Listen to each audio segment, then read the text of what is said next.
Hello everyone, आशा करता हूँ आप सब लोग अच्छे होंगे और सेफ होंगे। I am Ajay Gangwar and I welcome you all on mechanical making it simple channel. कुछ लास्ट टाइम से मेरी वीडियोस रेगुलर नहीं थी because I was very busy, लेकिन अभी चीज़ें स्ट्रीमलाइन हो गई हैं and I got sufficient time. So अभी हमारे वीडियोस जो हैं रेगुलरली आपको मिलेंगी and will be more dedicated towards GATE and ESC. Actually आज का जो अपना क्लास है उसको मैंने 3 पार्ट्स में बांटा है। दैट इज फर्स्ट इज मैं आपके लिए कुछ स्पेशल चीज़ें सर्च करके लेके आया हूँ, वो हम करेंगे डिस्कस। एंड वो चीज़ें बहुत स्पेशल हैं, आई थिंक वो आपको इंटरनेट पे कहीं और नहीं मिलने वाली हैं। ठीक, वो जो है मेरे टाइम पे जो मैंने अपनी डायरी लिखी थी उसको पूरा खोल के सब चीज़ें लिख के कुछ और सर्च करके और कुछ सोच के वो चीज़ें मैंने आपको बनाई हैं। ठीक है, पहली चीज़। दूसरा है we will discuss about what is my plan till October तक मैं आपको कौन कौन से सब्जेक्ट ख़त्म कराऊंगा वो मैं आपको बताऊंगा। And third one is a surprise for you. So in the name of God let's start. तो यहाँ देखिए मैंने कुछ लिखा है, ये नहीं समझ में आ रहा होगा।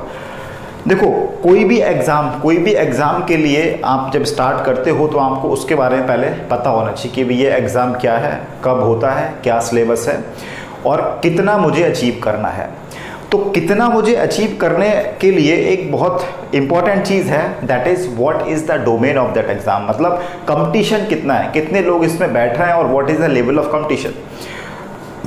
तो अब देखो, क्योंकि जब तक वो चीज़ नहीं पता होती तो हम स्टार्ट हो जाता है, पढ़ाई कर लिया, टाइम टेबल बना दी, सब कुछ किया, लेकिन हमें पता तो होना चाहिए ना जो हमारा कंपटीटर है वो कौन है, किससे है हमारा कंपटीशन। जैसे युद्ध में कोई अगर वॉर होता था तो जो दुश्मन रहता है उसके बारे में अगर आपको जितना ज़्यादा पता होगा उतना ज़्यादा अच्छी बात है। बट मैं ये नहीं बोल रहा हूँ कि जो आपका कंपटीटर है वो आपका दुश्मन है, ठीक है, but still you should know.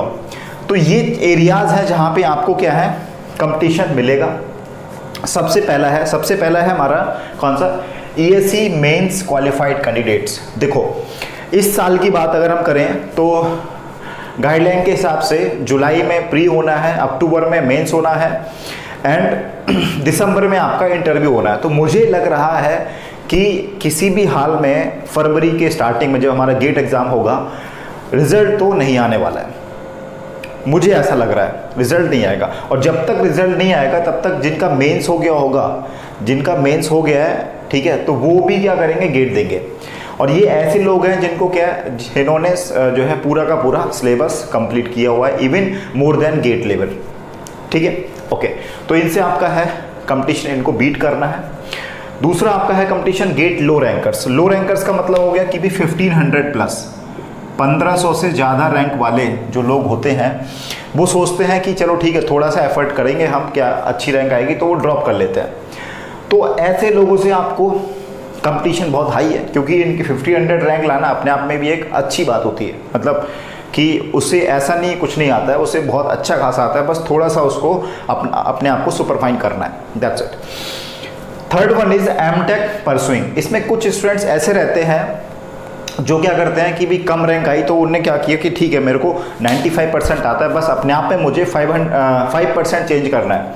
तो what they did, they joined MTech only for the preparation of GATE. तो उनका एमटेक चल रहा है और साथ साथ में क्या कर रहे हैं, वो गेट की तैयारी कर रहे हैं। तो वो भी, इनको भी आपको compete करना है, इनसे भी आपका कंपटीशन है। फोर्थ वन जो लोग हैं जिनसे आपका कंपटीशन है, दैट इज आईएएस वाले, जिन्होंने मैकेनिकल को ऑप्शनल में लिया हुआ है, ठीक है, क्योंकि इसमें ये जो मैकेनिकल होता है इसका सिलेबस आईएएस में जो होता है सिलेबस उससे भी ज़्यादा होता है यहाँ पे आईएएस का सिलेबस, ठीक है। तो इनसे भी आपका कंपटीशन है। देन फिफ्थ हमारे आते हैं रिपीटर्स उनको बोलते हैं कि भाई ड्रॉपर्स या रिपीटर्स उनको बोलते हैं जिनका क्या हुआ कि भाई 12th जो कॉलेज के साथ साथ में उनका हो नहीं पाया, तो वो क्या कर रहे हैं, ड्रॉप कर रहे हैं, या फिर एक बार ड्रॉप कर चुके हैं, अगेन उनका नहीं हुआ तो एक बार और ड्रॉप कर रहे हैं। These are called as repeaters.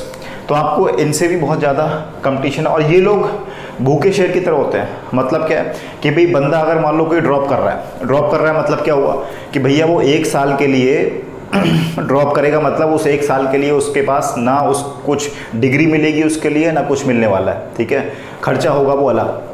तो जो ड्रॉप करता है वो बहुत बड़ा डिसीजन लेता है अपने आप में, और बहुत ज़्यादा वो प्रेशर में भी होता है और बहुत एफर्ट भी करता है वो। मीन्स मुझे ये लगता है कि जो ड्रॉप कर रहा है वो सबसे ज़्यादा सीरियस बंदा होता है, ठीक। देन अगेन आपके पास फ्रेशर्स हैं। फ्रेशर्स में तो इस बार कंपटीशन बढ़ गया, और कौन सा, थर्ड ईयर वाले भी एंट्री करवा दी है।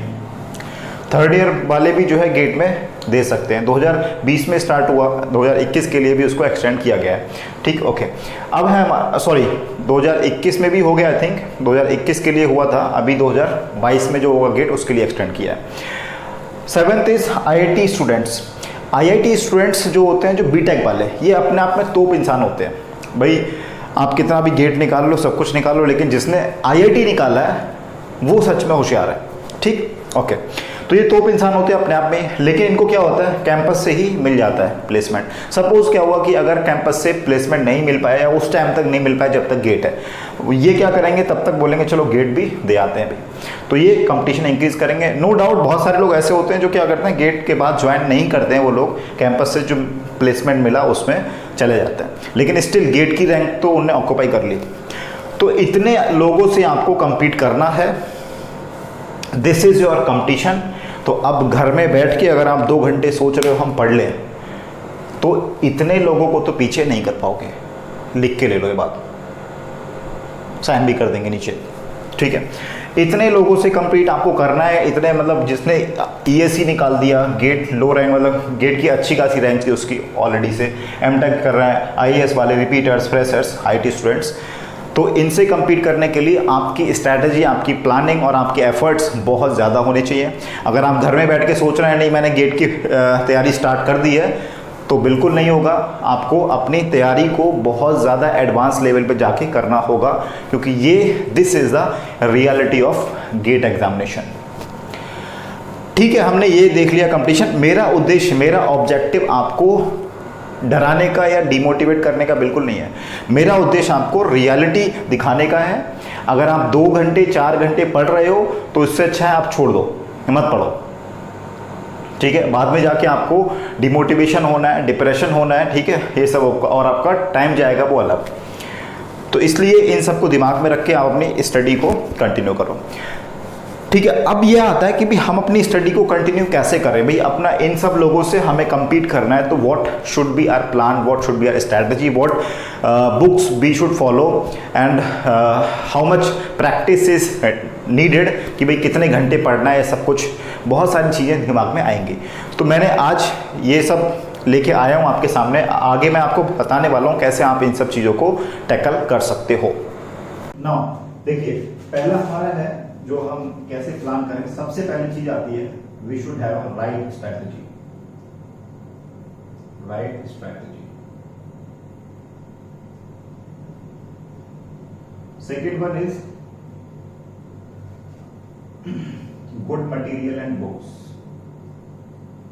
भाई ये चीजें बहुत ज्यादा सोच समझ के मैंने लिखी है, बहुत ज्यादा, और आपको भी फील हो रहा होगा कि ये चीजें कितनी ज्यादा इंपॉर्टेंट है।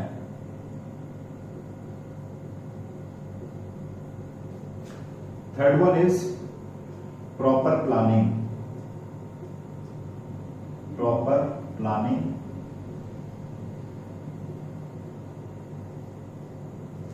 And the fourth is motivation and guidance, motivation and guidance.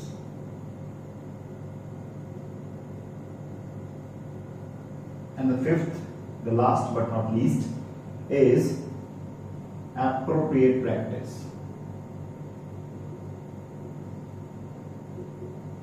Appropriate practice.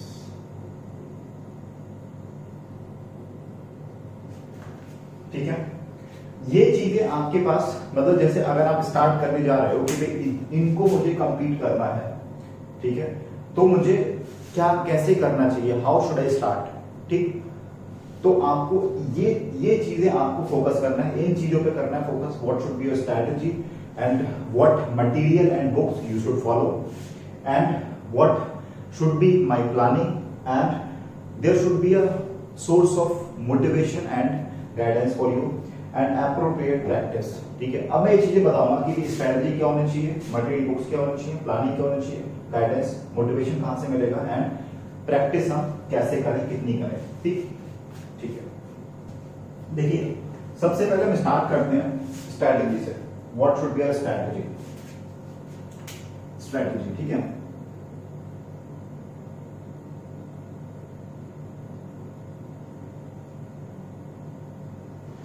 देखो स्ट्रैटेजी में क्या है, सबसे पहले आप देखो कि भाई मेरे को गेट आईएएस क्यों करना है, पहले दिमाग में ये रहना चाहिए कि भाई क्यों करना है। आपने वो सब कुछ सर्च किया हुआ है, गेट के बाद में क्या ऑप्शंस होते हैं, क्या मिलता है, क्या क्या कहाँ मैं मतलब एमटेक जा सकता हूँ, जॉब भी मिल सकती है, बहुत सारे और हमारे ऑप्शंस हैं वो मिल सकते हैं। वैसे मैंने इसके लिए एक वीडियो भी बनाया हुआ है, आप देख सकते हो। खैर नीड नहीं है, आप ये देखो। ठीक, स्ट्रैटेजी हमने देख ली कि हमें गेट करना है। अब जैसे आपको पहला मैं इसमें पॉइंट लिखता हूं, मान लो गेट आपको करना है तो क्या पैरेलल में आपको ईएससी भी करना है?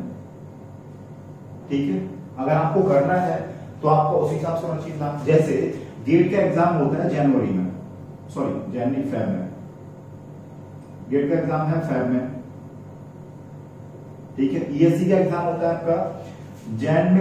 मैं नॉर्मल की कर रहा हूँ बात, ठीक है, अभी की बात नहीं कर रहा मैं, नॉर्मल की। जैन में सपोज आपका प्री होता है, देन जुलाई, जून या जुलाई में आपका मेंस होगा, देन जो है उसके बाद इंटरव्यू होता है। ठीक है, हमें मेंस और प्री के मतलब इंटरव्यू तो कोई टेक्निकल चीज नहीं है। ठीक, ओके। तो अगर मान लो आप साथ साथ में तैयारी कर रहे हो गेट और ईएस की, तो आपको क्या करना पड़ेगा, समहाउ इनका जो टेक्निकल सिलेबस होता है वो तो सेम है, बट ईएस में जीएस एक्स्ट्रा है। ठीक है, जीएस में लगभग 9 to 10 सब्जेक्ट्स होते हैं, वो आपको करना पड़ेगा। किस टाइम में? इतने मतलब जनवरी तक आपको करना पड़ेगा। तो गेट की तैयारी के साथ साथ आपको क्या कुछ टाइम निकालना पड़ेगा जिसमें आपको जीएस पढ़ना है। तो अब आप श्योर हो जाओ कि अगर ऐसा नहीं है 3 महीने आपने क्या किया, ये सब किया, उसके बाद में ईएससी की प्रिपरेशन को स्टॉप कर दिया। और आपको ऐसा करना है, प्रायोरिटी आपकी गेट है, पीएसयू में जाना है, एमटेक करना है, this is your priority, then छोड़ ही मत इसको स्टार्टिंग से। ठीक है, मेरे हिसाब से बेस्ट ये रहता है गेट प्लस ईएससी साथ में करो, गेट प्लस ईएससी साथ में करो। ठीक है, खैर इट्स अप टू यू। अब दूसरा देखो, दूसरा यहाँ पे ये आता है कि जैसे कुछ लोग ऐसे हैं कि उन्होंने क्या किया कि मान लो गेट में जो है गेट की तैयारी करना शुरू कर दी, उसके साथ साथ में क्या एसएससी की भी कर रहे हैं। ठीक है, तो ये ऐसा नहीं होना चाहिए। आपका क्या है कि आपने गेट की तैयारी शुरू करी, तो क्या करना है आपको, ये जो गेट का सिलेबस है, गेट का सिलेबस है, इस सिलेबस से ही, इस सिलेबस से जितने भी एग्जाम आपके टैकल हो जाएंगे वो सारे एग्जाम के लिए आप पढ़ लो। इस मतलब गेट के सिलेबस से जितने भी एग्जाम होंगे वो सारा कुछ आप पढ़ो। जैसे इससे आपका जैसे ईएससी में होगा, ठीक है, इसरो का एग्जाम में आता है, बार्क में आता है, ठीक है, ये सब आपको इस सिलेबस से मिलेगा। ठीक है, लेकिन ऐसा नहीं है इसके साथ साथ में आप डाल दिए हम एसएससी की भी तैयारी करेंगे। तो एसएससी में बहुत सारे और होते हैं सब्जेक्ट्स, या कोई स्टेट लेवल एग्जाम है जिसमें जीएस वीएस भी रहता है, तो वो आपका क्या हो जाएगा, भटक जाओगे। उससे मतलब कह सकते हैं आप 2 नाव पे सवार हो जाओगे। और आपको कहावत तो पता ही है कि 2 नाव पे पैर रख के आज तक कोई रिवर को क्रॉस नहीं कर पाया। ठीक, तो ऐसा नहीं करने का है। ठीक, मतलब प्लान बी, यहां पे ऐसा प्लान बी नहीं होना चाहिए। ठीक है, प्लान बी एक अलग चीज है, वो अलग, अगर आप लोगों ने एस्पायरेंट देखा होगा तो प्लान बी के बारे में भाई उनका पूरा का पूरा 1-2 एपिसोड आ गया उस पर। खैर, थर्ड हमारा क्या आता है यहाँ पे, थर्ड हमारा ये है, देखो सपोज करो मैं गेट के लिए स्टडी कर रहा हूँ। ठीक है, गेट का एग्जाम मेरे को पता है फैब में है, तो फैब से पहले कोई भी एग्जाम अगर आता है, चाहे वो टेक हो या नॉन टेक हो, सिलेबस यही वाला हो या एक्स्ट्रा सिलेबस हो कुछ, उसमें आपको देने सारे हैं। मतलब अगर ये वाला सिलेबस कॉमन है, ये वाला सिलेबस है, तो आपको देना है, एग्जाम देना है, लेकिन उसके लिए एक्स्ट्रा प्रिपरेशन नहीं करनी है। सपोज आपका एग्जाम अगर नवंबर में आया, नवंबर में एग्जाम हो गया किसी भी चीज का, टेक्निकल सिलेबस ये है और आपका नवंबर तक सिलेबस सपोज करो कंप्लीट हुआ नहीं गेट का, तो आपको ऐसे नहीं करना है, क्या करना कि कहीं किसी के जो है नोट्स ले जाके फिर वो सारा का सारा हम रिवाइज कर रहे हैं, ताकि कोशिश कर रहे हैं कि नवंबर में सिलेबस खत्म कर दें।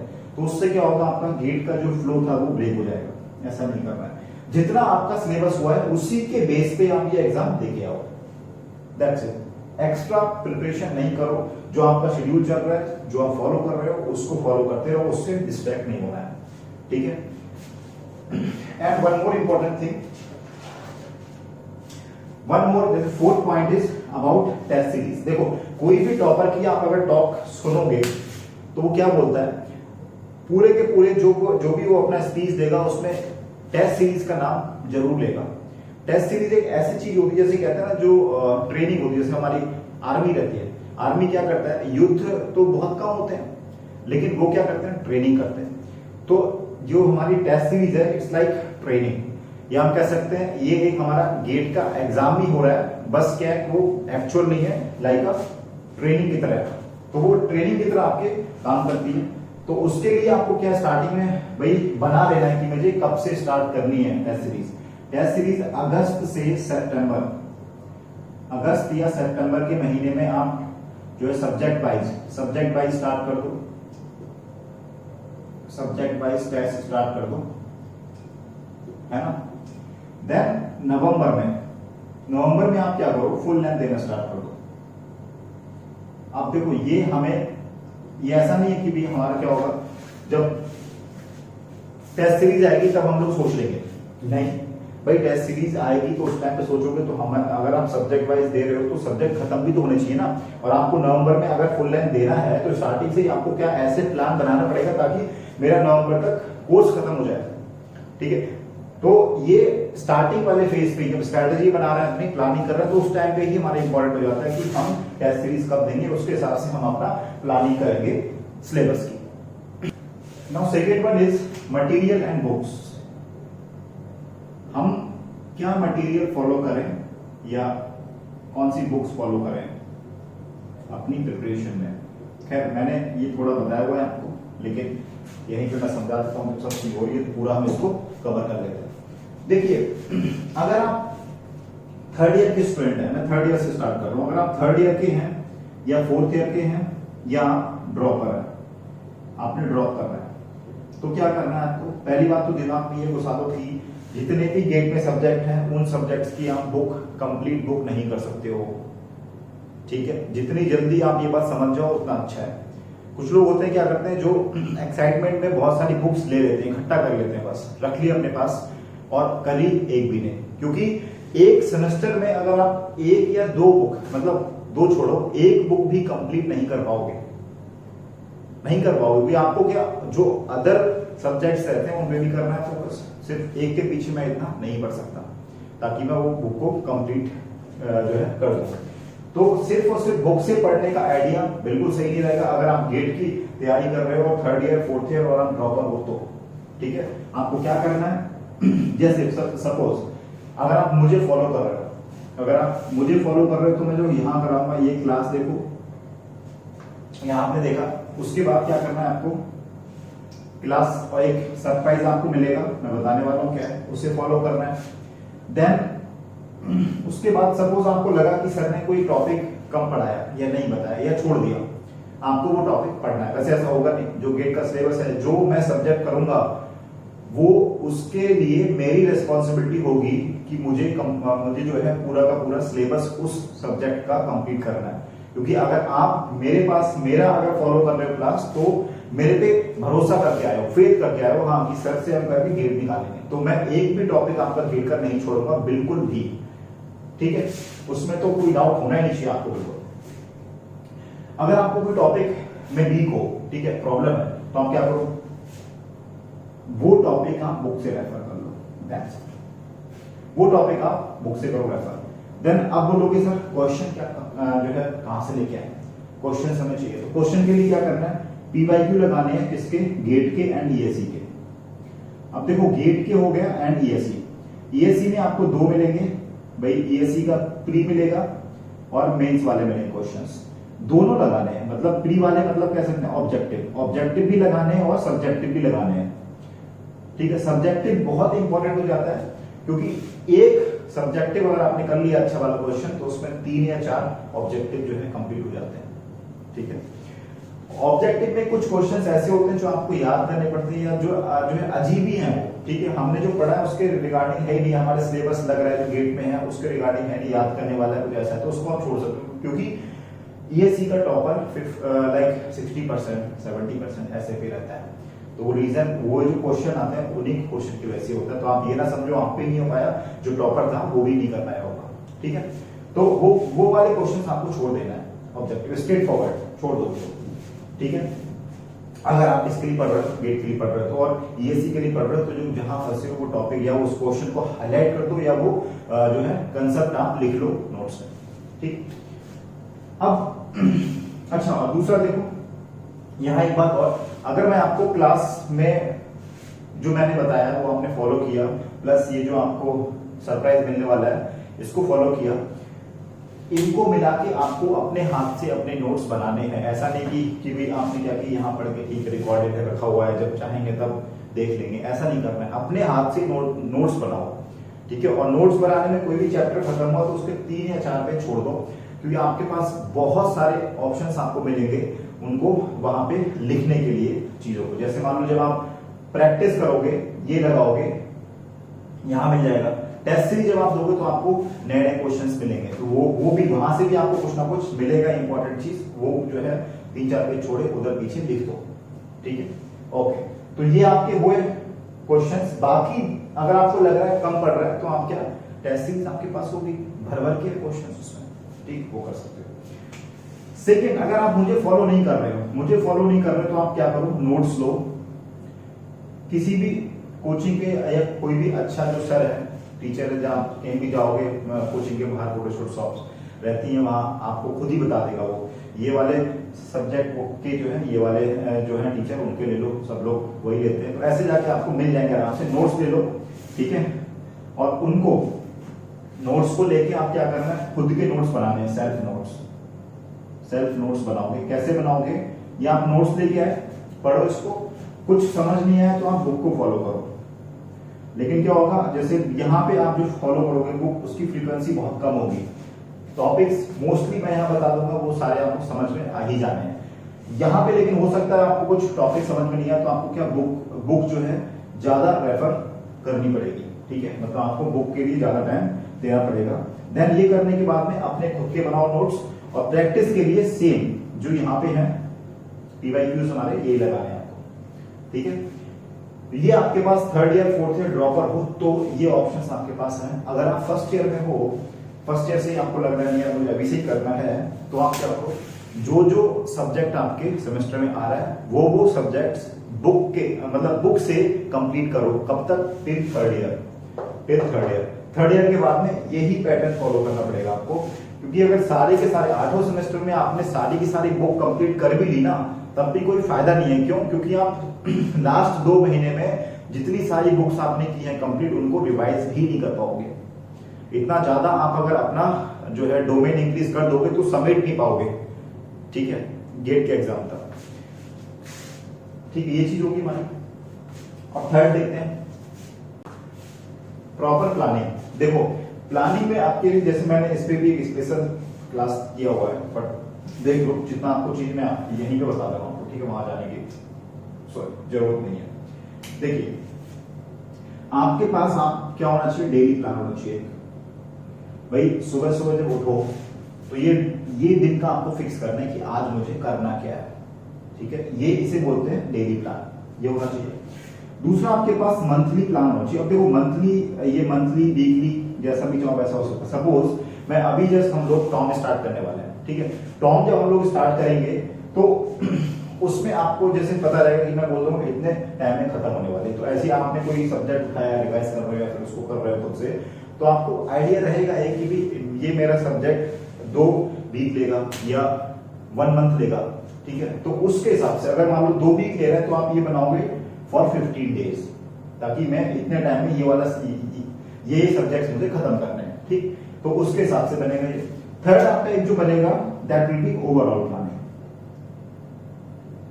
प्लानिंग, दैट्स इट, बस इतना ही करना है। ओवरऑल का मतलब क्या कि वही जिसमें सब कुछ आप शो करो कि भी नवंबर तक मैं कैसे हर सब्जेक्ट को कितनी कितनी बार रिवाइज करूंगा। नवंबर के बाद मैं क्या करूंगा, टेस्ट सीरीज स्टार्ट करूंगा, ठीक है। इस टाइप से जो भी आपको प्रॉपर जो लॉन्ग टर्म गोल आपने सेट किया हुआ है वो सब इसमें आप करोगे, और इसको पाने के लिए आप मंथली बनाओगे, और मंथली को अचीव करने के लिए डेली बनाओगे। तो daily is like a building block, ठीक है, और मंथली इज लाइक वॉल्स, ठीक है, और overall is like a house, ठीक। तो हाउस वॉल से मिलके बनता है, और हमारा ये जो वॉल्स होती हैं, ठीक है, दीवारें जो है वो ब्रिक से मिलती बनके, तो ब्रिक, दीवारें, और ये पूरा का पूरा घर। ऐसे करके आप क्या कर सकते हो, अपने जो गोल है उसको अचीव कर सकते हो, ठीक। समझते हैं हम लोग, this is motivation and guidance. देखो कोई भी काम ऐसा जो डेली आप कर रहे हो तो उससे आपको बोर हो जाना है कुछ दिनों में। जैसे आपको अगर दाल राइस कोई बोले खाने को, तो कितने दिन खा लोगे यार, 4 दिन, 5 दिन, 10 दिन, ठीक है। ऐसे अगर आपको डेली बोल रहा है कि पढ़ो पढ़ो पढ़ो, दिमाग भी कितने दिन पढ़ेगा, 10 दिन, 15 दिन, उसके बाद फिर क्या हो जाएगा, बोर हो जाएगा। ऐसा ही होता है, जैसे हम लोग जब टाइम टेबल बनाते हैं तो क्या होता है कि बनाया हमने, 5 दिन फॉलो हुआ, 10 दिन फॉलो, उसके बाद में क्या ब्रेक हो, क्यों, क्योंकि सैचुरेशन आ गया उस चीज में, ब्रेन जो है बोर हो गया उस चीज से, पढ़ पढ़ के ही बोर हो गया। तो क्या नीड होती है, मोटिवेशन की नीड है। मोटिवेशन कहां से आता है, मोटिवेशन अपने अंदर ही होता है। कोई बाहर आपको समझा रहा है, हम बोलते हैं उसने हमें मोटिवेट कर दिया, ऐसा नहीं है। मोटिवेशन हमारे अंदर है, बस उसने क्या किया, कुछ हमारी फीलिंग्स को झकझोर दिया, हमारी फीलिंग्स को उसने झकझोर दिया, ताकि हमें क्या, हमें जो सोचना चाहिए था वो हम सोचने लगे, ठीक है। अब मोटिवेशन का बेस्ट सोर्स जो होता है हमारे अंदर ही है। जैसे सपोज करो कि भाई आपको पता है कि जैसे हमें जॉब लेना है, ठीक है। क्यों लेना है जॉब, क्योंकि मेरे को कार चाहिए, मेरे को एक लग्जरी लाइफ जीना है, ठीक है। मेरे को ट्रैवल करना है, ट्रैवल करने के लिए पैसा चाहिए, नहीं है, ठीक है। घर लेना है, घर नहीं है, गांव में रहता हूं मैं, ठीक है, या हमारे घर पे बाइक भी नहीं है, कार भी नहीं है इवन, तो क्या करेंगे, ठीक है। तो ये सब चीजें जो होती हैं, जो आपकी नीड है, जो आपकी ऐसी नीड है, जो आपकी इच्छाएं हैं बनी हुई, ठीक है, उनसे आपको बहुत सारा मोटिवेशन मिलता है, ठीक है। जैसे हम कभी सोचा नहीं था हमने कि भाई हमारे घर पे जो है साइकिल हुआ करती थी, एक दिन जीप का पास होगी, क्या, जस्ट किडिंग, ओके। तो गाइडेंस मैं आपको कर ही रहा हूँ, गाइड में कर रहा हूँ आपको, ठीक। अगर आप फॉलो कर रहे हो तो कभी आपको नुकसान नहीं होने वाला है, ठीक, ओके। मोटिवेशन के लिए क्या है, कुछ ऐसी चीजें होती हैं, जैसे मान लो कुछ वीडियोज रहती हैं, कुछ लोग बोलते हैं यार ये शॉर्ट टर्म होता है, अभी आपने वीडियो देखी, आज के लिए हो जाओगे मोटिवेट, व्हाट अबाउट टुमारो। अरे अगर आज नहीं देखते तो आज का दिन तो खराब होता, अगर मान लो एक दिन भी सही हुआ तो अच्छा हुआ ना। तो कुछ चीजें हैं जो क्या होती हैं, आपका थिंकिंग, मतलब आपके दिमाग में थॉट तो है लेकिन आप थोड़ा सा भटक गए हो, तो कुछ देखने से अगर वो आपका व्यू पॉइंट जो है फिर से वहां पे एंगेज हो जा रहा है, तो क्या प्रॉब्लम वो देखने में, ठीक है। तो मैं आपको बहुत अच्छी मोटिवेटिंग वीडियोस कभी कभी शेयर करता रहूंगा हमारे ग्रुप में, मैं आपको बताऊंगा अपने ग्रुप के बारे में भी। चलिए, this is motivation and guidance. Fifth is appropriate practice. भाई प्रैक्टिस बहुत सुना है, practice makes a man perfect, women also, ठीक है। अब प्रैक्टिस की बात करते हैं, भाई प्रैक्टिस क्या चीज है। देखिए प्रैक्टिस हमें करनी क्यों, हम क्यों करें प्रैक्टिस। हमने पढ़ लिया कि भाई न्यूटन्स फर्स्ट लॉ क्या होता है, पढ़ लिया तो पढ़ लिया, बस का प्रैक्टिस क्यों करना है उसकी। प्रैक्टिस इसलिए करना है कि चलो आपने लॉ पढ़ लिया, आपने समझ लिया, आप नहीं भूलोगे, ठीक है, सालों साल नहीं भूलोगे, ठीक है। लेकिन जो न्यूमेरिकल्स आते हैं उनको, मतलब न्यूटन फर्स्ट लॉ को अलग अलग थोड़ा तोड़ मोड़ के भी पूछेगा, ठीक है, तो आप वहां पे फंस सकते हो। मतलब क्या होगा कि जो प्रैक्टिस है हमारा, ये से दो चीजें हमें जो है श्योरिटी देती है। प्रैक्टिस जो करने से हमें दो चीजें मिलती हैं, that is accuracy and speed. भैया एग्जाम में, गेट एग्जाम में आपको पता होगा, मैकेनिकल में लगभग 2 लाख स्टूडेंट बैठता है, और 2 लाख में से आपको 2000 रैंक लेके आनी, इवन 1000 बोल सकता हूं। कंपटीशन इज ह्यूज, बहुत कंपटीशन है। इतने कॉम्पिटिटिव एग्जाम में मतलब जो है, अगर आपका 1 नंबर कम हुआ तो रैंक 500 और 1000 से आती शिफ्ट, ठीक है। टॉप पे नहीं बोल रहा हूं मैं, कम पे, मतलब 80s में अगर आपको, तो ठीक है, 1 नंबर पे बहुत सारी रैंक आपकी शिफ्ट हो रही है। तो ऐसे एग्जाम में आपको स्पीड और एक्यूरेसी दोनों मैटर करती है। ठीक है, और दोनों these both are inverse two each other. भैया एक्यूरेसी आप बढ़ाओगे तो आपको क्या करना पड़ेगा, अच्छा ऐसे हाँ ये करना है, आप बहुत धीरे धीरे आराम से सोच समझ के करोगे, सोच समझ के करोगे तो आपकी स्पीड होगी कम, और आपने अगर स्पीड बढ़ाई ऐसे किया आराम से तो आपकी गलतियां बढ़ेंगी, तो आपकी एक्यूरेसी गई। So both are inverse two each other. इनको दोनों को लेके आना है मुझे पिक्चर में। दोनों को लाने के लिए एक ही मेरे पास क्या है, हथियार है, दैट इज प्रैक्टिस। जितना ज्यादा प्रैक्टिस करोगे उतनी ज्यादा एक्यूरेसी आएगी और उतनी ही हिसाब से हमारी स्पीड भी बढ़ेगी। हमें एक्यूरेसी भी चाहिए, स्पीड भी चाहिए। ऐसा नहीं है हम मतलब 100% एक्यूरेसी तो अचीव कर ली लेकिन स्पीड हमने बहुत स्लो रखी, पता लगा 3 घंटे के एग्जाम में सिर्फ और सिर्फ 10 क्वेश्चन सॉल्व कर पाए, लेकिन हाँ 100% सही थे। एक बंदा ऐसा था कि इसने सारे के सारे किए लेकिन 100% सही ना होके 95% उसके सही हुए, तो ये अच्छा है। तो स्पीड और एक्यूरेसी दोनों चीज होती है विच, ठीक है, जो हमें क्या है प्रैक्टिस से मिलती है। चलिए अभी हम लोग आते हैं सेकेंड पॉइंट पे अपने। पहला तो जो मैंने आपके लिए सर्च करके लेके आया था वो आपको समझाया, आई होप कि आपको वो समझ में आया हो अच्छे से। और अगर आप चाहो तो उसको लिख सकते हो, अपने जो प्लानिंग करो उसमें उसकी हेल्प ले सकते हो, ठीक है।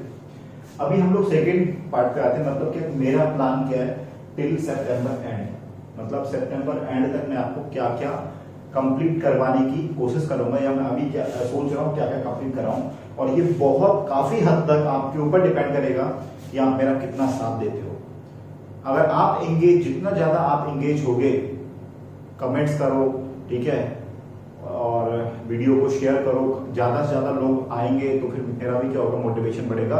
और मेरे कंसेप्ट्स इतने स्ट्रॉन्ग हैं कि आप डेफिनेटली उनको लेके गेट निकाल सकते हो। मैंने 4 साल में घर बैठ के बस पढ़ाई की है, वो एनपीटीईएल से, बुक से भी, और बाद में कोचिंग भी की थी, कोचिंग से भी, ठीक है। खैर मैं आपकी अपनी स्टोरी बताऊंगा आपको, ठीक है, क्या स्टोरी थी, काफी इंटरेस्टिंग है, काफी मोटिवेटिंग भी होगी, कभी बताएंगे, ठीक। चलो तो हमारा ये प्लान है कि हम टिल सितंबर एंड तक थ्योरी ऑफ मशीन, जिसको मैं टॉम बोलूंगा आगे चल के, ठीक है, स्ट्रेंथ ऑफ मटेरियल जिसको सॉम बोलेंगे, मैकेनिक्स ऑफ मटेरियल भी हो सकता है, ठीक है, सॉलिड मैकेनिक्स भी लोग बोलते हैं, कुछ भी बोल दो, मैं इसको सॉम बोलूंगा। थर्मोडायनामिक्स बहुत इंपॉर्टेंट है, ठीक। पावर प्लांट अलग क्यों लिखा, इसका भी रीजन देखो। पहले बात तो ये देख लो भाई, थ्योरी ऑफ मशीन 8 नंबर का आपको मिल सकता है, ठीक। स्ट्रेंथ ऑफ मटेरियल भी 8 नंबर का मिल सकता है आपको। थर्मोडायनामिक्स 8 का तो नहीं, लेकिन हाँ 5 या 6 का मिलेगा। तो मैंने इसको मतलब अभी मेरा ये प्लान है कि मैं आपको बड़े बड़े सब्जेक्ट्स हैं वो सारे कंप्लीट कराऊं। इसको क्यों रखा, क्योंकि ये समझ नहीं पाए तो फिर आप आईसी इंजन थोड़ा कम समझ पाओगे जो कि 2 नंबर का आता है, और आरएसी बिल्कुल भी नहीं समझ पाओगे जो कि 4 नंबर का आता है। तो अगर मैं इस सब्जेक्ट को ग्रुप कर दूं, इन तीनों को भी क्लब कर दूं, तो मेरे कितना आ रहा है, 12 नंबर का बन जा रहा है ये सिर्फ, ठीक है। तो इसलिए थर्मो का पढ़ना, थर्मो का जितने जल्दी पढ़ लो उतना ज्यादा अच्छा रहता है, क्योंकि इसके कंसेप्ट आपके आईसी, आरएसी और पावर प्लांट में यूज होंगे। पावर प्लांट को मैंने अलग से क्यों लिखा, वैसे 2019 तक की बात करूं तो ये 2 नंबर का आया करता था, सॉरी 2020 तक 2 नंबर का आता था, लेकिन अभी उन्होंने क्या बहुत सारी चीजें इसमें ऐड करी है। भाई 2 नंबर का आ गया फिर से, तो मुझसे मत बोलना, आ सकता है 2 नंबर का आ सकता है, लेकिन अभी इसका सिलेबस जो है लगभग आईईएस में जितना सिलेबस है, ईएससी का जितना सिलेबस है उतना ही इसका कर रखा है सिलेबस। नई नई चीजें ऐड की उन्होंने, कंप्रेसिबल फ्लो, टरबाइंस में काफी कुछ ऐड किया है, ठीक है। तो इसलिए कि चांसेस है कि इसमें हमारा अच्छा खासा आ सकता है, क्योंकि आईएएस मतलब ईएससी में ये जो है मेन सब्जेक्ट बन जाता है पावर प्लांट। पावर प्लांट में ईएससी में बहुत कुछ आता है, तो इसलिए मैंने इसको अलग से लिखा है। आप इसको ग्रेड ए सब्जेक्ट मान के चलो पावर प्लांट को, और इसमें एक एक चीज मैं आपको जो है अच्छे से बताऊंगा, एक एक चीज जो नई नई चीजें भी ऐड की हैं, क्योंकि वो चीजें जब मैं अपने जब ये पावर प्लांट एक इलेक्टिव होता है उस टाइम पे जब मैं किया था, मैंने बहुत अच्छे से किया था ये, ठीक है, बुक से पढ़ा था, एनपीटीईएल से पढ़ा था कॉलेज के टाइम पे, लेकिन वो गेट में यूज नहीं हो पाया, क्योंकि गेट में था 2 नंबर का छोटा सा, जैसे ही स्टार्ट किया वैसे ही खत्म, लो पावर प्लांट हो गया। तो अब वो चीज जो है यूज में आएंगी आप लोगों के लिए, ठीक। जो मेरे पहले के नोट्स हैं, सब कुछ हैं, बुक्स वुक्स हैं, सब मस्त, मजा आएगा, बहुत मजा आएगा, बहुत बीच में होने वाला है ये पावर प्लांट। समझ गए? तो अल्टीमेटली आप सितंबर एंड तक देख लो कितने हो जाएंगे, 8, 16, 16, 20, 22, 28 और 30 लगभग। सॉरी मैंने 2 नंबर का ये दिया, लेकिन मुझे पूरी उम्मीद है ये 2 नंबर से तो ज्यादा 4 का तो एटलीस्ट आना चाहिए। इतना सिलेबस देने के बाद में 4 नंबर भी अगर आप नहीं पूछ रहे हो तो बहुत खराब बात है। ठीक है, तो 32 मार्क्स का आपका ये कंप्लीट होगा, 32 मार्क्स। और अगर टिल देन अगर आपको लग रहा है कि बहुत कम मार्क्स में, टिल देन आप क्या करो, पैरेलल में मैथ से स्टार्ट कर दो, मैथ से स्टार्ट कर सकते हो, एफटी स्टार्ट कर सकते हो। ठीक है, और आपने ये सब अगर टिल सितंबर तक पैरेलल में ये खत्म कर दिया तो आप 30 नंबर यहाँ से खींच के लाओगे। इंग्लिश भी होती है, वो मान लो कि आपको इंग्लिश आती होगी। ठीक है, 30 नंबर यहाँ से लेके आए तो अल्टीमेटली आपको 60 से 62 मार्क्स आप यहाँ पे ला सकते हो। मतलब सितंबर एंड तक आपके 60 मार्क्स का कवर हो गया सिलेबस। और ऐसा नहीं मैं सिर्फ ये बताऊंगा, बहुत सारे ऐसे हैं सब्जेक्ट जो मेरे बहुत फेवरेट, ये तो है ही मेरे फेवरेट, जो बहुत ज्यादा फेवरेट है। जैसे मटेरियल साइंस है, मटेरियल साइंस मेरा बहुत फेवरेट सब्जेक्ट है। मशीन डिजाइन, फ्लूइड मैकेनिक्स बहुत अच्छे लगते हैं सब्जेक्ट से, वो तो अभी बचे हुए हैं। You don't have to worry anything about that. बस आप साथ दो और अपने चैनल को शेयर करो, काफी ज्यादा लोग आएंगे तो मुझे इंटरेस्ट आएगा पढ़ाने में, क्योंकि मेरा ऑफिस है, ऑफिस के बाद में आई एम खाली घर पे। तो क्या अगर मैं ये सब नहीं करूंगा, इसमें इन्वॉल्व नहीं होगा, तो क्या होगा, 2 साल बाद मेरा भी क्या कोई पूछे मुझसे व्हाट इज एंट्रोपी बता दो। आज जो हम उसको मतलब एंट्रोपी अगर वो बोलेगा तो इतना फील दे देंगे, इतना फील से बता देंगे कि वो जिंदगी भर नहीं बोल पाएगा एंट्रोपी क्या है। वो 2 साल बाद मैं खुद ही सोचूंगा एंट्रोपी क्या था, बाल खड़े हो जाएंगे सोचते रहेंगे एंट्रोपी के बारे में। तो मुझे ऐसा नहीं बनना है, ऐसा नहीं बनने के लिए मुझे अपने कंसेप्ट को अलाइव रखना है। That's why we are here, और आपको फायदा होगा उससे। चलिए, तो ये सब्जेक्ट्स हैं जो हम खत्म करेंगे। अब बाकी हम नेक्स्ट, आज का जो लास्ट टॉपिक है दैट इज सरप्राइज, उस पे आते हैं। हाँ जी, देखो मैंने जो नोट्स बनाए थे अपने, एक्चुअली मैं 4 साल तक अपने कॉलेज में गेट, मतलब मेरे को फर्स्ट सेमेस्टर से ही पता था कि गेट जाना है, मतलब मेरा कॉलेज ही सिलेक्शन ऐसा किया था कि गेट जाना है, मेरे को गेट निकालना है। ठीक है, खैर ये कभी बातें करेंगे डीप में। ठीक है, चलो, तो मैंने जो अपने नोट में लिख दिया नोट्स। ठीक है, जो नोट्स बनाए थे वो मेरे क्या है, एनपीटीएल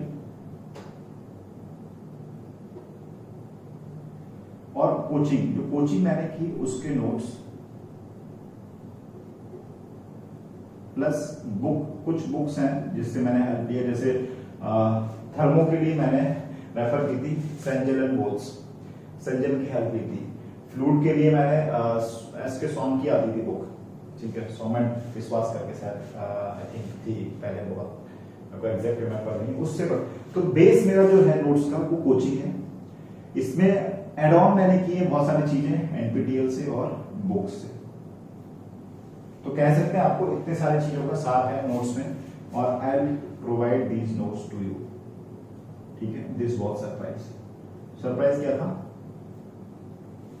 मतलब क्या हुआ, अब आप यहां पे आ गए, मुझे भाई कोई पैसे कमाने नहीं है, ठीक, कुछ करना नहीं है, मेरे नोट्स रखे हुए हैं, तो इतने अच्छे नोट्स हैं, क्यों ना अगर मैं आपके साथ शेयर करूं तो आपका फायदा होगा उससे, डेफिनेटली करना चाहिए मुझे। लेकिन हाँ, ध्यान रखो, ये ऐसे नहीं कि मैंने आपको दे दिया, आप मुझे लग ही नहीं रहा कि आप पढ़ ही नहीं रहे हो, ठीक है ना, पढ़ रहे हो और लोग सिर्फ इसलिए आए कि नोट्स मिल जाए, फिर भाई पढ़े भी नहीं और नोट्स भी ऐसे तैसे हर जगह आपने शेयर कर दिए। ठीक, कर दो शेयर, कोई दिक्कत नहीं, मैं आपको भेजूंगा, ऑफकोर्स आप हर जगह भेजोगे ही, ठीक है, उसमें कोई प्रॉब्लम नहीं है मुझे। लेकिन जो है उन्हीं लोगों के लिए है जो पढ़ाई करें, मतलब मुझे लगे हाँ ठीक है लोग पढ़ रहे हैं, लोग पढ़ रहे हैं तो मैं आपको ये नोट्स शेयर करूंगा। अगर लग रहा है कि नहीं पढ़ रहे हैं, नहीं कुछ नीड नहीं है, तो नोट्स मैं आपको शेयर नहीं करूंगा। ठीक है, चलिए आज के लिए इतना रखते हैं, काफी ज्यादा हो गया। नेक्स्ट हमारी जो क्लास होने वाली है वो टॉम पे होगी, और उसमें बिल्कुल टॉम को हम फ्रेश स्टार्ट करेंगे। सबसे पहले टॉम के बारे में समझेंगे, फिर देखेंगे क्या क्या चैप्टर्स हैं उसमें जो हमें पढ़ना है, और वेटेज हम लोग देखेंगे कहाँ कहाँ से कितना कितना क्वेश्चंस गेट में बने हैं आज तक, मतलब पास्ट में कितना कितना बना है, आगे तक को हम बस फोरकास्ट कर सकते हैं बस कितना बन सकता है, बाकी तो गॉड नोस। ठीक है, मिलते हैं नेक्स्ट क्लास में। Till then take care, bye bye.